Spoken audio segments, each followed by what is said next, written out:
Hörmətli izləyicilərimiz, hər birinizi HR Talks-un növbəti buraxılışında salamlayırıq. Bugün çox maraqlı bir podkastımız olacaq və qonağımızı əslində hər kəs tanıyır.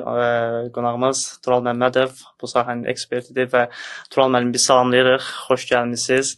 Və düşünürük ki, bizim bugünkü podkastımızda çox maraqlı mövzulara toxunacağıq və bu sahənin peşəkar olaraq sizin təcrübələrinizdən bizim HR cəmiyyətimiz, bu sahəyə maraq göstərənlər faydalanacaq. Bizim bugün çox maraqlı suallarımız olacaq. Sual-cavab konseptində mən sözü Tural bəyə ötürürəm və Tural bəyin artıq açılış nitqindən sonra biz suallara başlayacağıq. Çox sağ olun Əhəd bəy.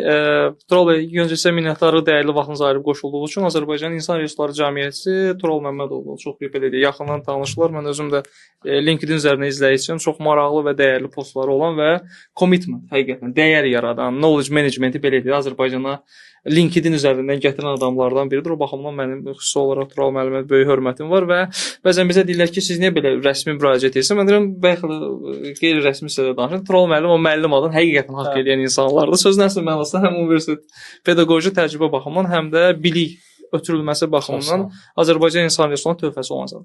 Tural müəllim, biz karyeranızın və deyək ki, peşəkarlığınızın elə bir levelindəsiz. Mən burada subject matter expertise suallarına girmək istəmirəm, amma ümumi olaraq mənə ən çox maraqlı olan məsələ müasir dövrdə idarə etmənin fəlsəfəsidir. Çox maraqlı bir konseptual yanaşma formalaşır ki, artıq menecer mahiyyət etibarı ilə insan psixologiyasında belə bir şey formalaşıb. Deyirik ki, iyerarxiya qorxudan yaranan bir şeydir. İnsanın ehtiyacı olduğu şey etimaddır. Sizcə bir menecer sistem qurub insanların rahat şəkildə o sistem çərçivəsində işləməsini təmin etməlidir, yoxsa daimi olaraq nəzarət mexanizmləri ilə və effektivlik üzərində fokuslanmalıdır? Və elə bir sistem yaratmalıyıq ki, orada bizə ehtiyac olunmasın. Sizin fikrinizcə, Tural Məmmədovun fikrincə oxuduqları, öyrəndikləri təcrübələr arasında bunlardan hansı daha effektiv olar? Çox sağ olun. Mən çox sevdiyim mövzulardan biridir. Bu həmişə haqqında danışdığım, əsasən haqqında danışdığım mövzulardan biridir. Çeviklik zamanəsidir, dövrüdür. Daha çox bizdən sürət tələb olunur, çeviklik tələb olunur. Bugünkü gün aktual olan məsələ 2 gün sonra aktual deyil. Bu bütün sahələrdə çağırışların qoyduğu kimi idarəetmədə də qoyur və idarəetmədə də çevik idarəetmə anlayışı, agile mindset, yəni agile idarəetmə, agile leadership müxtəlif terminlərdə bu səslənə bilir. Tələb eləyir ki, rəhbərlər sistem üzərindən qursun, nəinki şəxslərə nəzarət üzərindən. Bu istər-istəməz dediyiniz kimi etimad çatışmazlığından iyerarxiyalar yaranır. Yəni trust olmayanda nəzarət funksiyalarını təmin etmək üçün rəhbər sayı artır. Rəhbər pillələri artır. Bu da çevikliyi aşağı salır. Yəni bir nəfərdən asılı yox, bir neçə nəfər bir sənədə baxıb rəy verməli olur və yaxud bir prosesə nəzarət eləməli olur. Təbiidir ki, konkret olaraq cavab versəm, sistem qurulmalı və yuxarı səviyyədə high level çəkilmiş çərçivə, çevrə daxilində əməkdaşlara sərbəstlik verilməlidir komandaya ki, o qoyulan minimal prinsiplərə, detallara getmədən əməl eləməklə son nəticədə daxili müştərimizə nə məhsul, nəticə verməliysə onunla məşğul olsunlar və əsas onlar dərk eləsinlər ki, biz kimə hansı məhsulu, hansı nəticəni sonda deliver edirik. Komandamız bilməlidir bunu. İstər xarici müştəri, istər daxili müştəri. Burada çərçivə dediyimiz məsələ amma çox high level olmalıdır və bu polislərdə də özünü göstərməlidir. İndi biz baxırıq bəzi şirkətlərdə, təşkilatlarda prosedurlar çox detallı yazılır. Əməkdaşların hər addımını protokollaşdırır, reqlamentləşdirir hər addımını. Bu müştərini məmnun etməyə mane olan ən başlıca maneədir. Xüsusilə də banklarda, otellərdə və bir çox yerlərdə nə qədər müştəri ilə qarşılaşan face adamlar kimlərdirsə, müştəri təmsilçisi mi deyək və yaxud da ki, sizin əməkdaşlarınız olar və daxili müştərilərindən tutaq ki, biz HR şöbəsinə rəhbərlik edirik, HR komandasına. Biz bütün stakeholderlərlə, bütün maraqlı tərəflərlə özümüz işləmirik rəhbər olaraq. Bizim işçilərimiz onlarla görüşürlər. İşçilərimiz onların ehtiyaclarını ödəyirlər.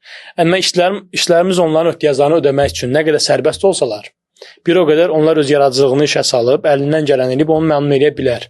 Yox, mən nə desəm ki, məsəl üçün, sən yalnız bu addım ata bilərsən. Robot kimiz. Bəli, həm elə, həm də o addımı atarkən onu qane etməyən də müştərini ikinci addımı ata bilməyəcək ki, qane etsin. Gəlib məndən soruşmalı olacaq, o vaxta qədər də müştəri məmnuniyyəti aşağı düşəcək.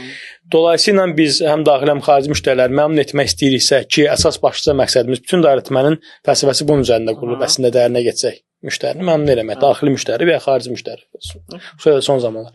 Burada biz çevikliyə riayət eləməklə o sistem qurub minimal çərçivələri. Minimal çərçivələrdə nə ola bilər? Deadline qoymalıyıq. Təbii ki, qoymalıyıq. Yəni nə vaxta qədər bu iş mənə lazımdır. Ümumi vizyon verməliyik ki, sənin bu tapşırığın hansı strateji məsələnin tərkib hissəsidir.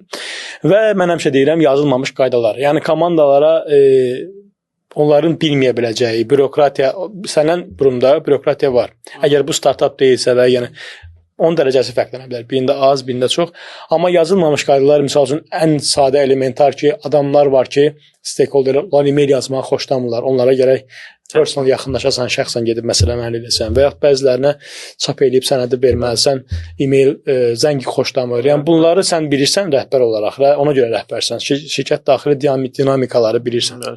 Bu dinamikaları sən əməkdaşlara ötürməlisən ki, onlar onu onları nəzərə almaqla, onları pozmadan qalan nə varsa onu eləyə bilərlər. Yəni məsəl üçün filan kəsə e-mail göndərmə, nə istəyirsən elə, filan kəsə zəng eləmə. Çünki o yazılmamış qanunlar var. Ola bilər ki, dərinə getsək, onlar özləri peşəkar olmayan kaprizlərdir. Ola bilsin. Amma bunlardan biz yan keçə bilmərik, nə də ignore edə bilmərik. İstənilən təşkilatın bu və ya digər tabuları və ya organizational politics dediyimiz siyasət elementləri var ki, bundan sadəcə olaraq rəhbərlər məharətlə idarəetmə alətləri kimi istifadə edib ona uyğunlaşıb öz işlərini aparmalıdırlar. Yəni onu istisna etmək üçün çalışmamalıdırlar da. Yəni ki, bunu düzəldək, bu niyə zəngə cavab vermirsən sən misal üçün. Amma o maraqlı tərəfdir. Sənin ona ehtiyacın var. Onu da zaman-zaman təkmilləşdirmək olar ki, zəngə cavab vermə mədəniyyəti və s. Amma çeviklik üçün sən daha çox ona uyğunlaşmağı unutmalısan. Təbii ki, etik çərçivədə. Çox sağ olun Tural müəllim. Cavabı üçün əslində orada mənim bir istisna edəcəyim ki, bəs korporativ mədəniyyət konsepti odur ki, hamımızın əməl etməli olduğumuz ümumi belə deyək, davranış modeli. Amma siz dediniz ki, bu insan təbiətidir və təşkilat da canlı orqanizm olduğu üçün burada bəlli bir fərdlərə münasibətdə biraz fərqli yanaşmaq nəinki bizdə və dünyada da bu mövcud olan bir tendensiya. Çox sağ olun ətraflı cavab üçün. Buyurun Əhəd bəy, sizin sualınız var.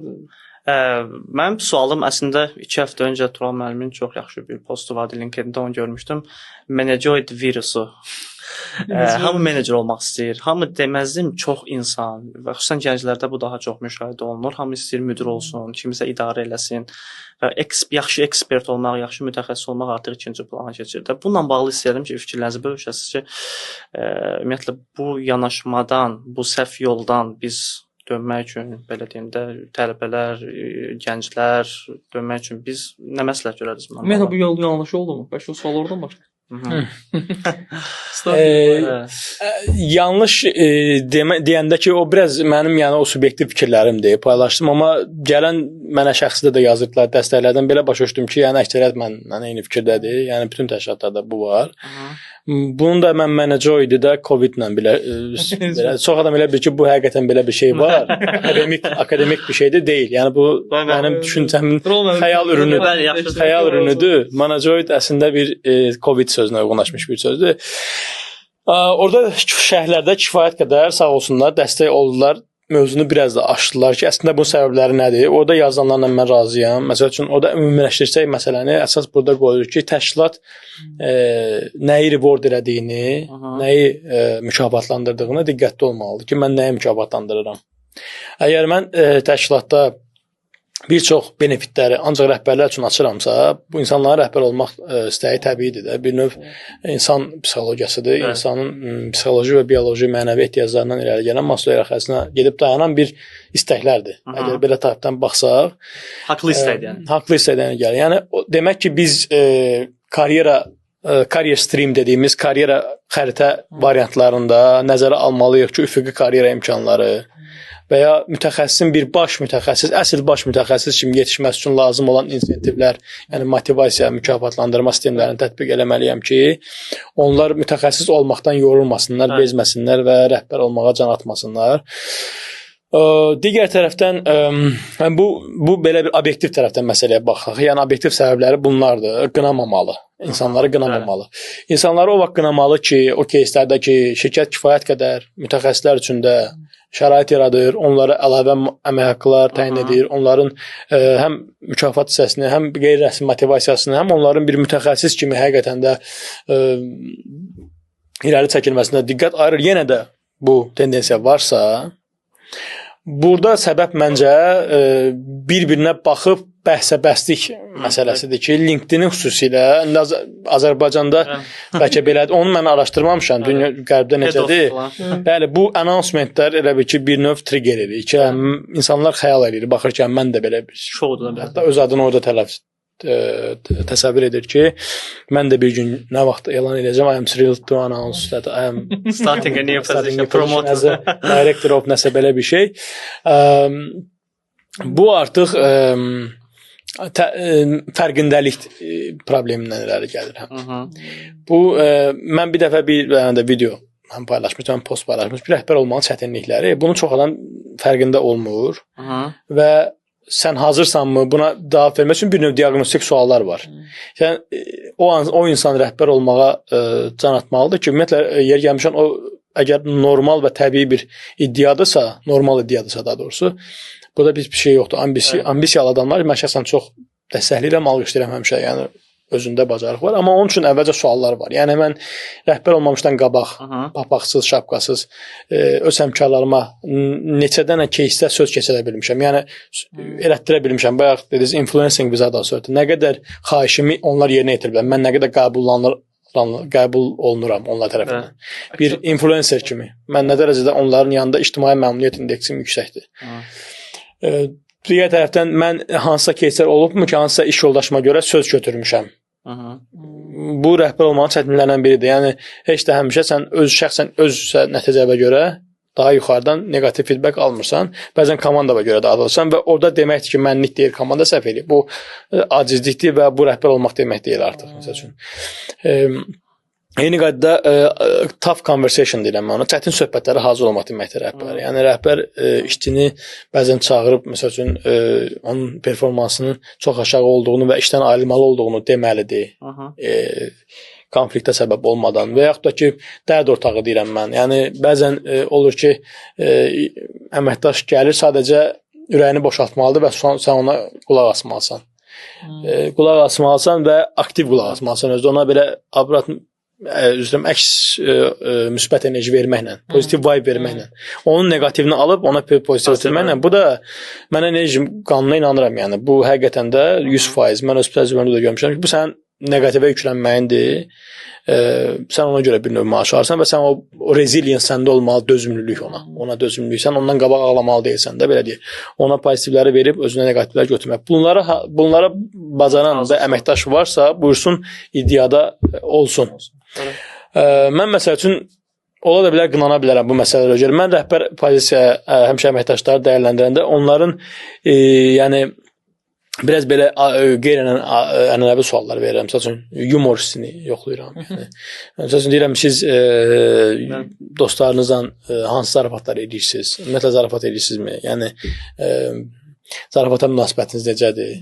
Stol üstü oyunlara münasibət. Məsəl üçün bir insan futbol oynamağa, deyək ki, həftənin müəyyən vaxtlarında və ya stol üstü oyunlara mənə görə maraq göstərirsə,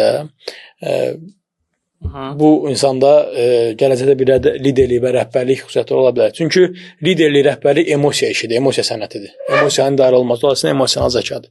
Yəni sən futbolla oynayırsansa, futbolsa oynayırsansa, demək ki, sən orada bir azart da yaranır. Səndə bir necə deyim, o intriqa yaranır, bir konflikt yaranır, cığallıq yaranır. Sən ona qarşı sonra keçirəm, o oynayırsa, onu soruşuram ki, cığallıq anlamında nə edirsən? Yəni futbolda kimsə qaydanı pozur və yaxud da ki, dominoda uduzursan, nə reaksiya verirsən? Sadəcə keçib gedirsən, yoxsa mübahisə aparırsan? Məsəl üçün mən dostlarımızla oynayırıq da elə belə. Uduzanda bir gecə yata bilmirəm səhərə şəxsən. Yəni mənə təsir eləyir. Mən ona elə belə hobbi kimi baxıram, hobbi kimi, istirahət kimi. Amma həm də ciddi yanaşıram da belə bir növ. Oyunlar əslində, oyunlar çox diqqət yetiriləsi məqamdır. Oyunda insanların özünə aparmağı